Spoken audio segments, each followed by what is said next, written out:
കൊച്ചിയിൽ വീണ്ടും virtual arrest തട്ടിപ്പ്. എറണാകുളം സ്വദേശിയായ ഡോക്ടറുടെ പക്കൽ നിന്ന് തട്ടിയെടുത്തത് 1,30,00,000 രൂപയാണ്.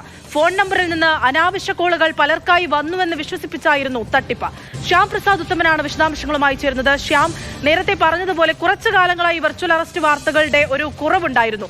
ഇപ്പോൾ വീണ്ടും വലിയ തോതിൽ അത് വരികയാണ്. 1,30,00,000 രൂപ. ഇപ്പോൾ നമ്മളെയൊക്കെ ആരെങ്കിലും വിളിച്ച് നിങ്ങളുടെ ഫോണിൽ നിന്ന് കുറേ മെസ്സേജുകൾ അല്ലെങ്കിൽ കുറേ കോളുകൾ വന്നിരുന്നു എന്ന് പറഞ്ഞാൽ 1,30,00,000 ഒക്കെ നമ്മൾ കൊടുക്കുമോ?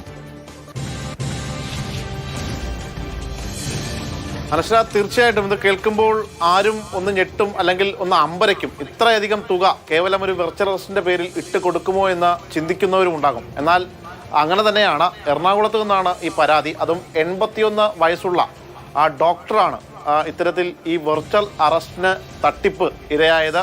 ഇദ്ദേഹത്തെ ഇക്കഴിഞ്ഞ 1-ാം തീയതിയാണ് വെർച്വൽ അറസ്റ്റ് ചെയ്തു എന്ന് പറഞ്ഞുകൊണ്ട് വിളിക്കുന്നത്. അത് ടെലികോമിലെ ഉദ്യോഗസ്ഥരെന്ന് പറഞ്ഞാണ് വിളിക്കുന്നത്. അദ്ദേഹത്തിൻ്റെ നമ്പറിൽ നിന്ന് പല ആളുകളിലേക്ക് അബ്യൂസ് കോളുകൾ പോയിട്ടുണ്ട്. അതുകൊണ്ട് തന്നെ ഇതിൽ കേസെടുക്കുകയാണ്. CBI ഉടൻ കേസെടുക്കും എന്ന് പറയുകയും തുടർന്ന് CBI ഉദ്യോഗസ്ഥരാണ് എന്ന രീതിയിൽ ഇത് കേസെടുത്ത് ബാക്കിയുള്ള നടപടിക്രമങ്ങളിലേക്ക് കടക്കുകയാണ് എന്നാണ് പറഞ്ഞത്. അതിലൊക്കെ അദ്ദേഹം വിശ്വസിച്ചു.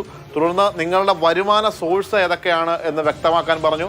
അതിനുശേഷം ബാങ്ക് അക്കൗണ്ടുകളും ഡീറ്റെയിൽസുമൊക്കെ ചോദിക്കുന്നു. അങ്ങനെ ഈ ബാങ്ക് അക്കൗണ്ടുകളും ഡീറ്റെയിൽസും ഒക്കെ കൊടുത്തു കഴിഞ്ഞാണ് ഏകദേശം 1,30,00,000 രൂപ ഇദ്ദേഹത്തിൻ്റെ അക്കൗണ്ടിലുണ്ടായിരുന്നു. ആ പണം അയക്കാൻ ആവശ്യപ്പെടുകയാണ്. ഒരുപക്ഷെ നിരന്തരമായ ഭീഷണിയും മറ്റുമൊക്കെ തുടർന്നതോടുകൂടിയാണ് ആകെ അങ്കലാപ്പിൽ ആയി ഭയന്ന ആ ഡോക്ടർ തൻ്റെ പക്കലുണ്ടായിരുന്ന 1,30,00,000 രൂപ അവർക്ക് ട്രാൻസ്ഫർ ചെയ്യുന്നു. അതിനുശേഷം പിന്നീട് അദ്ദേഹം മനസ്സിലാക്കുകയാണ് ഞാൻ പറ്റിക്കപ്പെട്ടോ എന്ന് സംശയപ്പെടുന്നു. അങ്ങനെയാണ് ഉടൻ തന്നെ കൊച്ചിയിലെ കാക്കനാടുള്ള സൈബർ പോലീസിനെ ബന്ധപ്പെടുന്നത്. സൈബർ പോലീസിനെ ബന്ധപ്പെട്ട ഉടൻ തന്നെ സൈബർ പോലീസ് ഇതിൻ്റെ വിശദാംശങ്ങളും മറ്റുമൊക്കെ രേഖകളൊക്കെ എടുത്തു, അങ്ങനെ ശേഖരിച്ചു.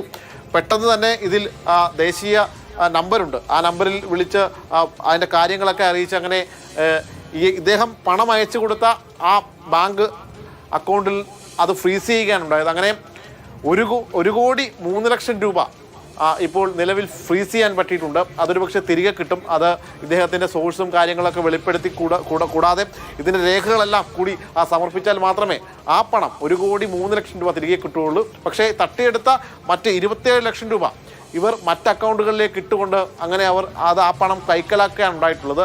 നിലവിൽ ഇത്തരത്തിലുള്ള സമാനമായ ഒരുപാട് കേസുകൾ എറണാകുളത്തെ സൈബർ പോലീസിൻ്റെ കീഴിൽ വരുന്നുണ്ട്. അങ്ങനെ ഒരുപാട് ജാഗ്രതയോടുകൂടി ഇരിക്കണമെന്ന രീതിയിലുള്ള സന്ദേശങ്ങളും മറ്റുമൊക്കെ കൃത്യമായ രീതിയിൽ സൈബർ പോലീസ് നൽകുന്നുണ്ട്. എന്നിട്ടും ഈ ആളുകൾ പഠിക്കുന്നില്ല, ഇങ്ങനെ സൈബർ പെട്ടുപോകുന്നു.